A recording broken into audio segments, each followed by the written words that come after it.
अस्सलाम वालेकुम। आज हमारा लेक्चर नंबर 2 है मैथमेटिकल मेथड्स 1 डेनिस जी जिल 5th एडिशन, जिसमें से हमने चैप्टर नंबर 10 लिया है system of linear differential equation. Previous lecture में हमने बेसिक डेफिनेशंस पढ़ी थी। आज हम 10.1 स्टार्ट करेंगे। जैसे कि मैंने प्रीवियस लेक्चर में आपको इक्वेशन और सिस्टम का बताया था और इस तरह डिफरेंशियल इक्वेशन का बताया था। सिस्टम में मैंने ये बताया कि दो या दो से ज़्यादा जो इक्वेशंस होंगी वो सिस्टम बनाती हैं हमारे पास, और जिसमें डेरिवेटिव इन्वॉल्व होगा वो हमारे पास क्या बनाएंगे, जिन इक्वेशन में डेरिवेटिव इन्वॉल्व होगा वो बनाएंगे हमारे पास डिफरेंशियल इक्वेशन। अब जैसे कि अगर अब हमने यहाँ पे एक डिफरेंशियल इक्वेशन सिस्टम बनाना है, डिफरेंशियल सिस्टम बनाना है, वो हम कैसे बनाएंगे कि जैसे कि हमारे पास होता है dy/dx is equal to f(x,y).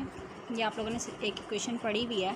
जैसे कि यहाँ पे जो फंक्शन है वो x और y का फंक्शन है, और x मेरे पास क्या है, इंडिपेंडेंट वेरिएबल है, और y जो है वो मेरे पास डिपेंडेंट वेरिएबल है। इसी तरह अगर मैं यहाँ पे बनाऊँ, जैसे मैं डिफरेंशियल इक्वेशन सिस्टम बनाऊँगी, वो मैं कैसे बनाऊँगी, dx1/dt is equal to g1t x1 x से लेकर n तक मेरे पास बनेगी।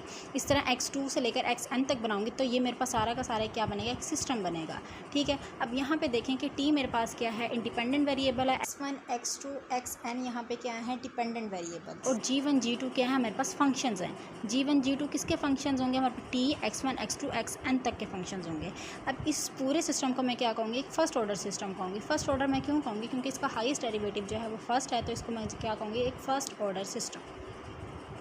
नेक्स्ट में हम लोग क्या पढ़ेंगे, हम एक लीनियर सिस्टम बनाएंगे। अब हम पहले हमने एक डिफरेंशियल सिस्टम बनाया था, अब हम एक लीनियर सिस्टम बनाएंगे। लीनियर सिस्टम में हम लोग क्या करेंगे, यहाँ पे हमने क्या बनाना है, यहाँ पे dx1/dt is equal to a11t x1 plus a12t x2 plus, ये एक हमारे पास लीनियर इक्वेशन बन गई है। ठीक है। इसी तरह अगर लीनियर इक्वेशन बनी है तो इसी तरह अगर एक इक्वेशन नहीं तो मैं काफ़ी सारी इक्वेशंस बनाऊंगी, तो वो मेरे पास एक क्या बन जाएगा, एक लीनियर सिस्टम मेरे पास बन जाएगा। इसी तरह मैं x1 से लेकर x2 xn तक में जाऊँगी तो वो मेरे पास क्या बन जाएगा, एक लीनियर सिस्टम बन जाएगा। आप गौर करें, यहाँ पर मैं एक f(t) भी ले रही हूँ। अब मैं यहाँ तक इस n तक लेके गई हूँ तो मेरे पास एक क्या बन गया, एक लीनियर सिस्टम बन गया। अब जैसे कि आप यहाँ पे देखें fi(t) इज़ इक्वल टू 0, अगर या जब fi(t) 0 हो जाएगा तो मेरे पास लीनियर सिस्टम क्या कहलाएगा, होमोजीनियस कहलाएगा। जैसे कि मैं पहले भी बता चुकी हूँ कि होमोजीनियस हमारे पास क्या होता है कि हर एक टर्म के साथ हमारे पास डिपेंडेंट वेरिएबल आना चाहिए। अब जैसे कि xn ही ले लें, xn डिपेंडेंट वेरिएबल है, इसमें भी x है, इसमें भी x है, सॉरी यहाँ x नहीं लिखा हुआ, x2, इसमें भी x है और इनमें भी xn है। यहाँ पे हर एक टर्म के साथ डिपेंडेंट वेरिएबल है। ठीक है। अगर डिपेंडेंट वेरिएबल हर एक टर्म के साथ आएगा तो वो मेरे पास क्या हो जाएगा, होमोजीनियस इक्वेशन हो जाएगा। इट मीन्स यानी अगर f(n) हमारे पास t यानी यहाँ पे 0 हो जाए तो ये हमारे पास क्या हो जाएगा, होमोजीनियस हो जाएगा, क्योंकि f(n) के साथ हमारे पास कोई भी डिपेंडेंट वेरिएबल नहीं है। अगर f(n) हमारे पास 0 नहीं होगा तो मेरे पास क्या कहलाएगा, non homogeneous equation. Non homogeneous हमारे पास लीनियर सिस्टम कहलाएगा। अभी जो हमने लीनियर सिस्टम पढ़ा है वो मैंने यहाँ पे कॉपी कर लिया है। अब इस सिस्टम से हमने क्या करना है, इस सिस्टम को हमने मैट्रिक्स फॉर्म में लिखना है। किस फॉर्म में लिखना है हमने इस सिस्टम को, मैट्रिक्स फॉर्म में,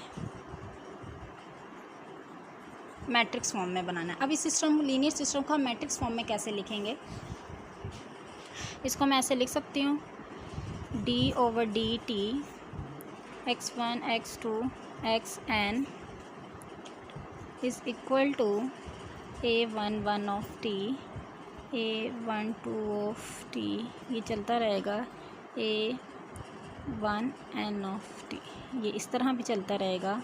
तो मेरे पास क्या हो जाएगा, an1 an2 ये इस तरह भी चलता रहेगा, तो an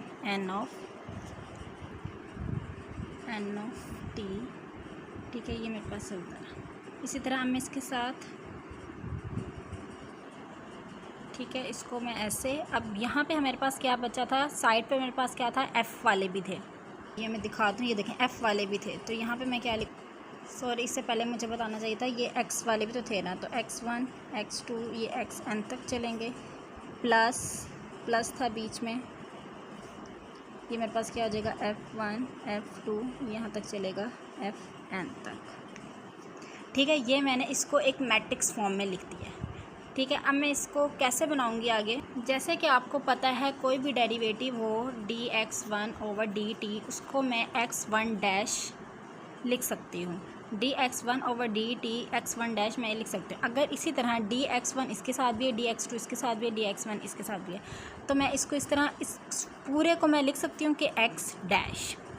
इसी तरह इस मैट्रिक्स को मैं a का नेम दे देती हूँ, ठीक है। इसको मैं इस सारे को, अगर ये x डैश हो जाएगा क्योंकि डेरिवेटिव की वजह से, तो अंदर वाला सारा क्या होगा, ये मेरे पास क्या होगा, x हो जाएगा।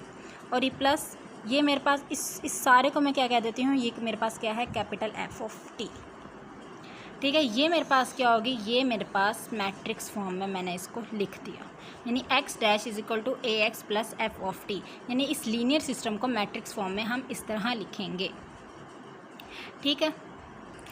जैसे कि matrix form of linear system है a(x)(a)(t) और F(t) denote the respective matrix, जो कि मैं आपको पीछे बता चुकी हूँ कि x जो होगा वो x1 x2 xn को हम दे देंगे, a हम इस मैट्रिक्स को देंगे और F(t) जो है वो हम इसको देंगे। जैसे कि ये मैं आपको पीछे जो है वो सारा समझा चुकी हूँ, ठीक है। अब हम नेक्स्ट पे आ जाते हैं। नेक्स्ट हमारे पास क्या होगा कि जैसे कि अब हमने ये वाली फॉर्म बनाई है x dash is equal to ax plus f। अब ये हमारे पास क्या कहलाएगा, ये मेरे पास नॉन होमोजीनियस कहलाएगा। क्यों? क्योंकि इसमें f आ रहा है और f के साथ मेरे पास कोई भी डिपेंडेंट वेरिएबल नहीं था। अगर मैं f ज़ीरो कर दूं, जैसे कि मैं पीछे मैंने आपको बताया है, तो अगर f ज़ीरो हो गया तो क्या बन जाएगा, x dash is equal to x, तो ये मेरे पास क्या कहलाएगा, होमोजीनियस कहलाएगी। तो ये मेरे पास क्या है, सिस्टम कहलाएगा। ये एक सिस्टम है, ये मेरे पास क्या कहलाएगा, ये एक सिस्टम है। ये मेरे पास क्या कहलाएगा, होमोजीनियस सिस्टम कहलाएगा। और ये मेरे पास क्या कहलाएगा, नॉन होमोजीनियस, ठीक है। अब हम जो एक एग्जाम्पल हम सॉल्व करते हैं, जिससे आपको पता चलेगा एक सिस्टम से आप मैट्रिक्स फॉर्म में कैसे बनाते हैं, ठीक है। अब मेरे पास एक सिस्टम है dx/dt is equal to 3x plus 4y और dy/dt is equal to 5x minus 7y। अब सिस्टम का कैसे पता चला, क्योंकि दो इक्वेशन जो है वो मिलकर हमारे पास एक सिस्टम बना रही हैं। अब जैसे कि आपको मैट्रिक्स फॉर्म में कन्वर्ट करना है तो आपको उसकी जनरल चीज़ पता होनी चाहिए कि हमारे पास क्या है, x dash is equal to ax, ठीक है। जैसे कि यहाँ पे लिखा हुआ है x dash is equal to ax। अब ये dx/dt और dy/dt, जैसे कि मैं पहले बता चुकी हूँ, हम इसको ऐसे भी लिख सकते हैं d/dt x और y। तो इसको मैं कह सकती हूँ कि ये मेरे पास क्या है, x डैश, तो मैंने उसकी जगह क्या लिख दिया, x डैश। अब देखें, अब a मैट्रिक्स में हमने क्या लिखने थे, कांस्टेंट वाले लिखने थे। क्यों? क्योंकि मैंने आपको जनरल फॉर्म में बताया था, a बनाया था, जिसको हमने इस सारे को हमने किसका नेम दिया था, इस सारे को हमने a का नेम दिया था, इस सारे को हमने a का नेम। और इसमें सारे के सारे क्या पढ़े, हमारे पास कांस्टेंट पढ़े हैं। तो a11 यानी first row first column, a12 first row second column, a1n first row nth column. तो इस तरह सेकंड रो फर्स्ट कॉलम, ये सारे के सारे मेरे पास क्या है, कांस्टेंट है। तो इसको मैंने किसका नेम दिया था, a का नेम दिया था।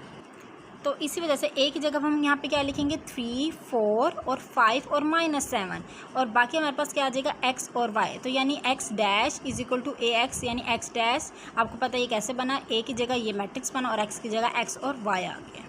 ये हमारे पास पहली एग्जांपल थी जिसमें हमने एक सिस्टम से हमने इसको मैट्रिक्स फॉर्म में कन्वर्ट किया है।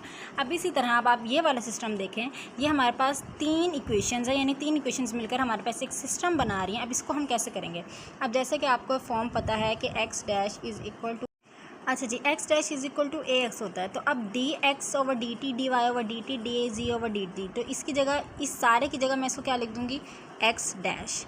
और अब a मैट्रिक्स में कौन से आएंगे, जैसे कि मैंने आपको बताया था कांस्टेंट आएंगे। तो ये मेरे पास कैसे बनेगा, यानी 6 x के साथ, x का कोफिशिएंट क्या है 6, y का कोफिशिएंट क्या होगा 1, z का कोफिशिएंट क्या होगा हमारे पास 1, ठीक है। सेम इसी तरह x का कोफिशिएंट क्या है हमारे पास 8 7, z का -1 2 9 और -1। अब ये t है, ये 10t है, ये t है, तो ये हमारे पास नेक्स्ट में आएंगे। तो मैं इसको क्या लिखूँगी, यानी f(t) की जगह, तो इसकी जगह मैं क्या लिखूँगी, t का कोफिशिएंट क्या है 1 10 और 6। तो यहाँ पे मेरे पास सारा का सारा क्या आ जाएगा, ये मेरे पास क्या आ जाएगा t। तब जैसे कि यानी a मेरे पास ये बन गया, सॉरी x मैंने लिखना भूल गई हूँ मैं, यानी वो मैं लिखना भूल गई थी, तो ये मैंने x y और z जो है वो लिख दिया, ठीक हो गया। यानी ये वाला 3 इक्वेशंस यानी थी हमारे पास, जिसको मिलाकर हमारे पास एक सिस्टम था, उसको हमने किस तरह मैट्रिक्स फॉर्म में कन्वर्ट किया। ये कोई मुश्किल नहीं है, बिल्कुल आसान सा।